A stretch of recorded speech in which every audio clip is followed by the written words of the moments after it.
یہ واقعہ ہے حضرت محمد کا جو آپ کے بچپن سے متعلق ہے۔ حضرت محمد کا بچپن مکہ مکرمہ میں گزرا۔ آپ کی والدہ کا نام آمنہ بنت وہب تھا اور آپ کے والد کا نام عبداللہ بن عبد المطلب تھا۔ حضرت محمد جب پیدا ہوئے تو آپ کے والد کا انتقال ہو چکا تھا۔ آپ کو آپ کی والدہ نے اور پھر آپ کے دادا عبد المطلب نے پرورش کیا۔ ایک دن حضرت آمنہ نے حضرت محمد کو ایک بدوی قبیلے کی عورت حضرت حلیمہ سعدیہ کے حوالے کر دیا تاکہ وہ کھلی فضا اور قدرتی ماحول میں پرورش پائیں۔ حضرت حلیمہ سعدیہ نے آپ کی دیکھ بھال بہت محبت اور توجہ سے کی۔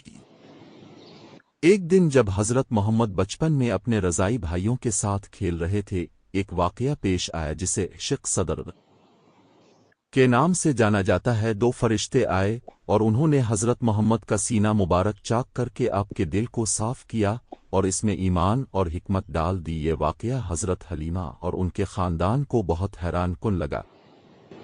یہ ایک مختصر واقعہ ہے جو حضرت محمد کی ابتدائی زندگی کے اہم لمحات میں سے ایک ہے۔